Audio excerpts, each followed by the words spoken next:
Your son hasn't stopped asking of you. It's funny, isn't it? How a handful of words on a tiny screen can hold the power to detonate your entire reality. How a single notification can become a wrecking ball, swinging with brutal force through the carefully constructed cathedral of your hopes. 1 minute, you're soaring. You're touching the sun. You're convinced you found that rare, intoxicating magic everyone writes poems about. The next, you are in free fall, plummeting into an abyss of deceit so deep, so dark you can't even see the bottom. The man whose scent still clings to my skin, whose laughter is still echoing in my ears, is a ghost, a phantom I thought I knew. And I am nothing more than a footnote in a story he was never planning to share. Praying for a call. We were a masterpiece, a beautiful design. Now we're just shattered glass and a bitter, cheap wine. He walks out of the bathroom, a towel slung low on his hips, a lazy, satisfied smile on his face. He has no idea he's walking towards a stranger. He has no idea the woman he had just spent the night with, the woman he whispered secrets to in the dark, has ceased to exist.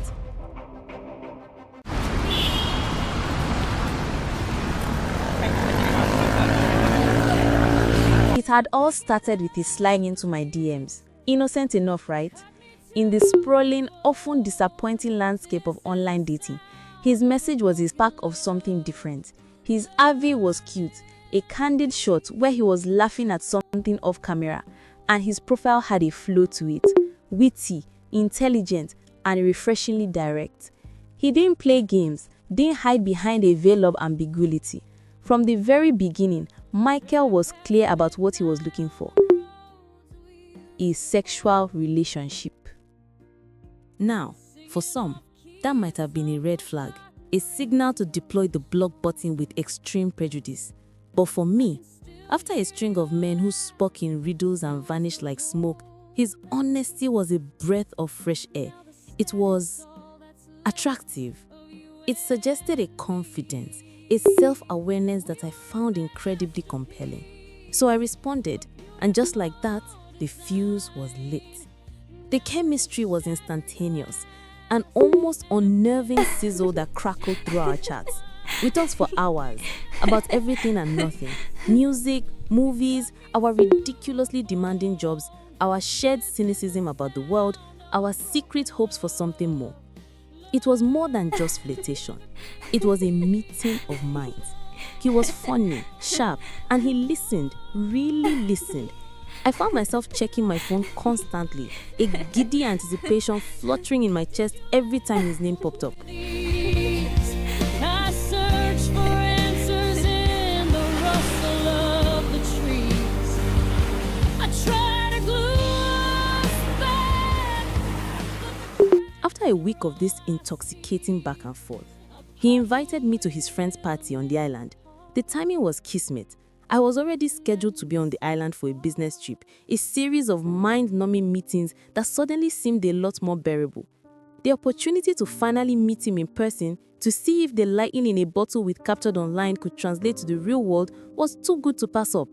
I liked him, more than I probably should have, and I told myself to be cool, to manage my expectations. But a part of me, the hopeful, hopelessly romantic part, was already sketching out a future.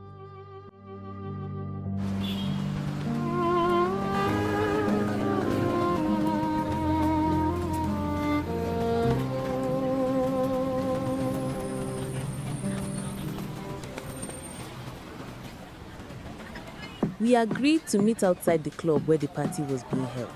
As my Uber pulled up, I scanned the crowd, my heart doing a nervous little dance against my ribs. I was looking for the man from the pictures, the one with the easy smile and the kind eyes. I didn't see him. Instead, my gaze landed on a man who seemed to have stepped directly out of a high-fashion magazine and into the humid Lagos night. He was tall, impossibly so, with broad shoulders that strained against the fabric of his tailored shirt. His skin was a rich, deep ebony, and he held himself with an easy, commanding presence. And his lips, God, his lips were a work of art, full and perfectly sculpted. As he turned, his eyes met mine, and a slow, knowing smile spread across his face. It was Michael. For a second, I was speechless. "You look nothing like your photos," I managed to blurt out, the words stumbling out in a rush of surprise and pure, unadulterated admiration.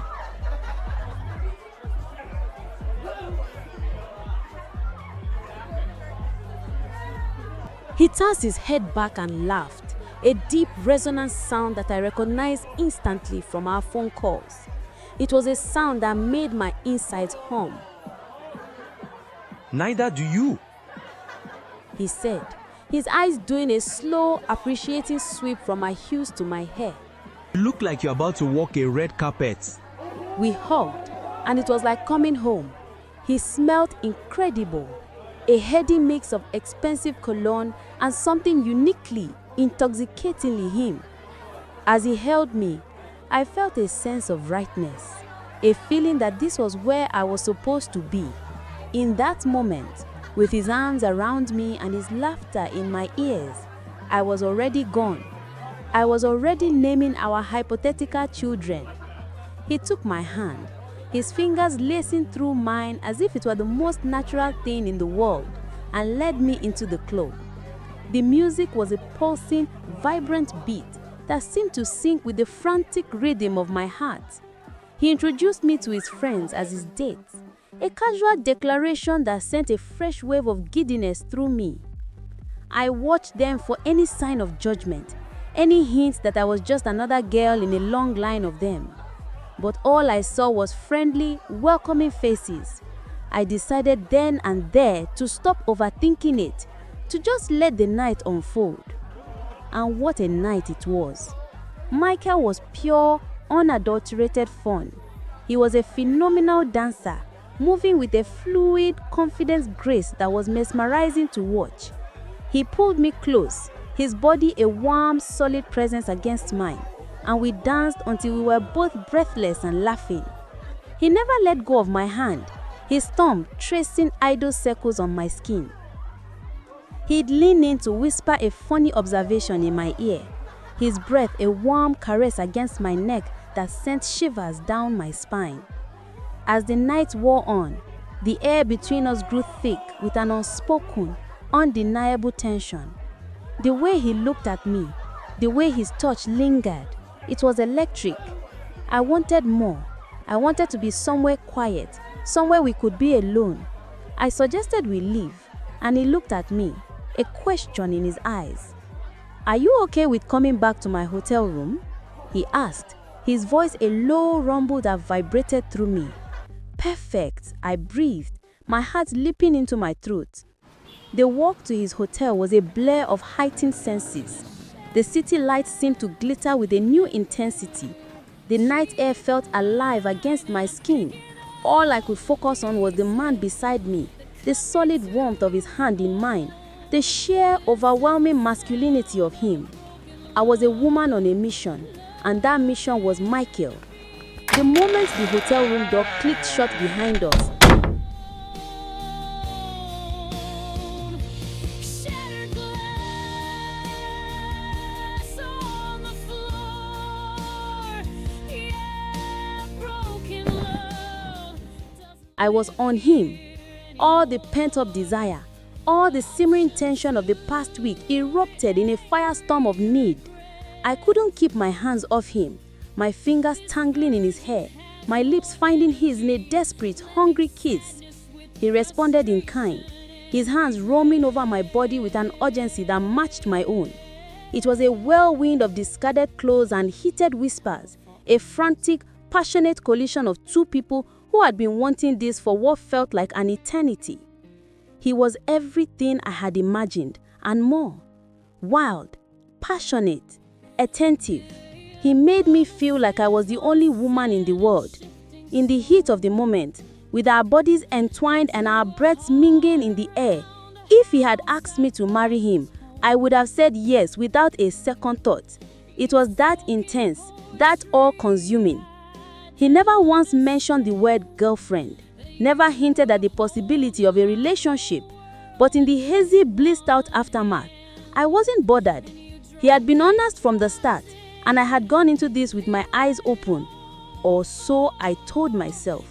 The truth was, I couldn't help but want more. I wanted to be more than just a good time. I wanted to be the woman he couldn't live without. We spent the night wrapped in each other's arms, and I fell asleep to the steady, comforting rhythm of his breathing. It's just the sound of a heart breaking. I replay every word, a detective on the scene. The next morning, For the moment you he ordered breakfast in bed, and we ate and laughed and made love again. A sweet, languid dessert that left me feeling cherished and adored. the tiny little cracks that seep Afterwards, he suggested a walk.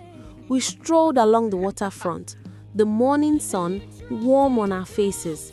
He held my hand the entire time, and every now and then I'd catch him looking at me with an expression I couldn't quite decipher.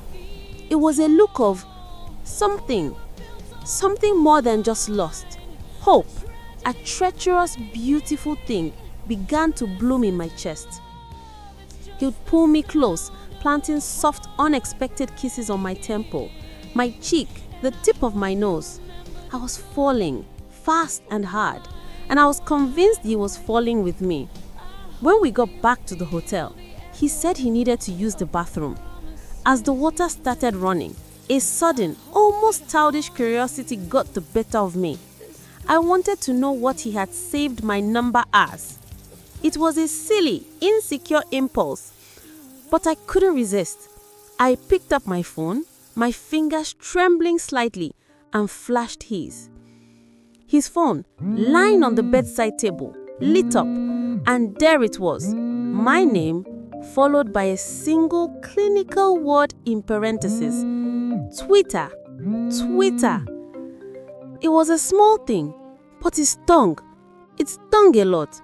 It was a stark, brutal reminder of where I had come from, of how he saw me, not as a person, not as a potential partner, but as a digital conquest.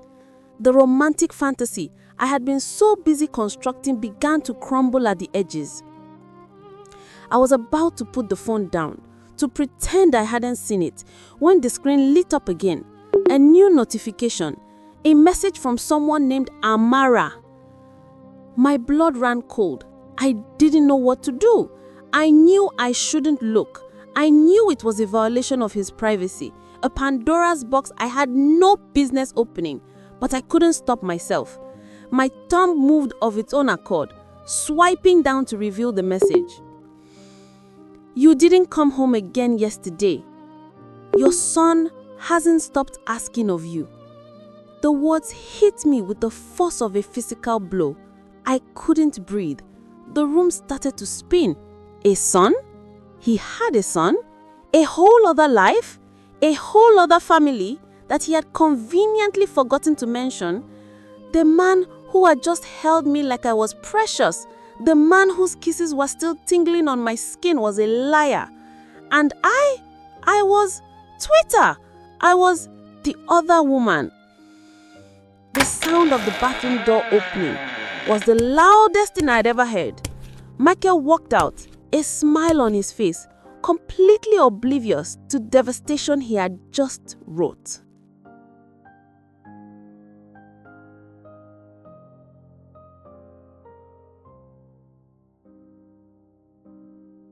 "Hey," he said, his voice soft. "You okay? You look like you've seen a ghost." I looked at him, really looked at him for the first time. The handsome face, the charming smile, the kind eyes. It was all a lie. A carefully crafted facade to hide the truth. And I had fallen for it. Hook, line, and sinker.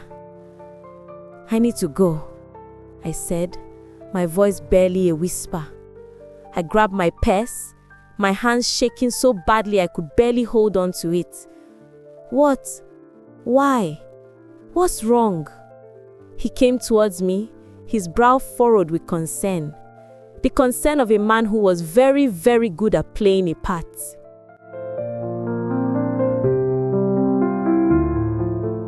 I held up his phone, the screen still glowing with Amara's message.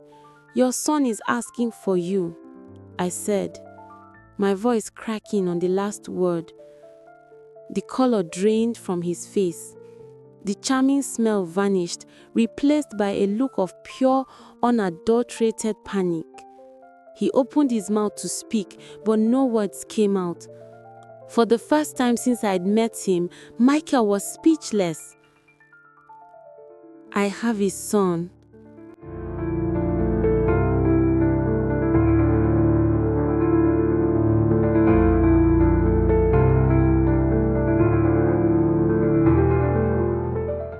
The words, when he finally speaks them, are a quiet admission, a confirmation of the betrayal that is currently ripping my insides to shreds.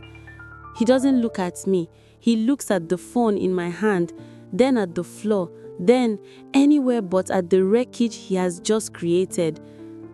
A son, I repeat, the word tasting like ash in my mouth. A son, Michael, not a goldfish, not a houseplant, a human child, and a woman named Amara. Who is she? Your wife? Your girlfriend? The mother of your child you conveniently forgot to mention while you were whispering sweet nothings in my ear? He finally meets my gaze, and I see a flicker of something in his eyes. Regret? Shame? It's not enough. It will never be enough. It's complicated.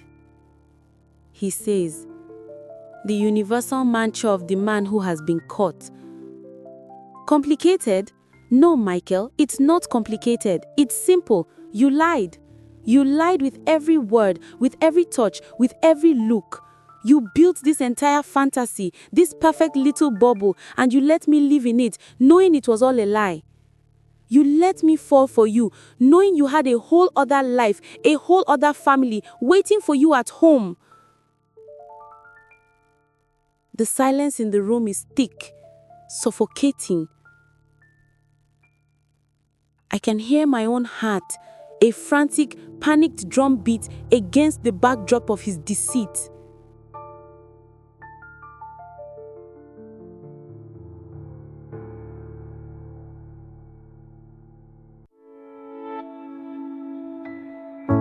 Raindrops fall, they hit the glass. Do you have any idea how that feels? To be made a fool of? To realize you are nothing more than a temporary distraction, a convenient layover on your way back to your real life. You didn't just sleep with me, Michael. You stole something from me. You stole my trust, my vulnerability, my hope. You made me believe in something that was never real. And for what? A good time? Was it worth it? He has the decency to look ashamed. But it's a hollow victory. The damage is done. The trust is shattered. The fantasy is dead. I know what it's like. To want to believe so badly that you ignore the red flags. To be so caught up in the chemistry, the passion, the intoxicating thrill of it all, that you don't see what's right in front of you. You tell yourself, this time is different. This person is different. And then the mask slips and you're left standing in the rubble of what you thought you had, feeling like the biggest fool in the world.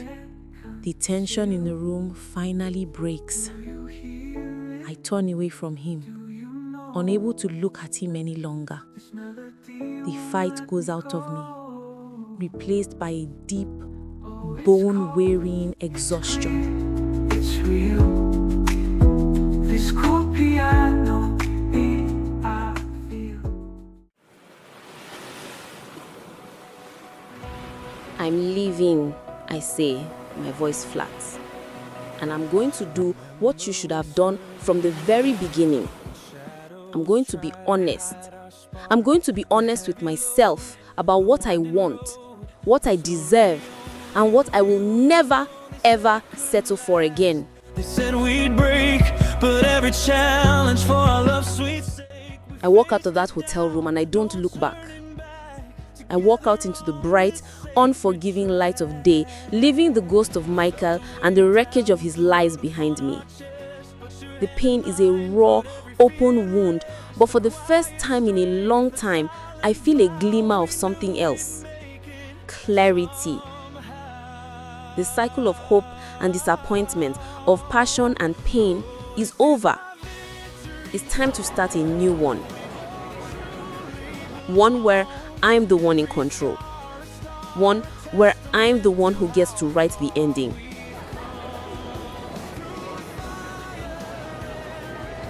We all have a story, a struggle, a moment that defines us.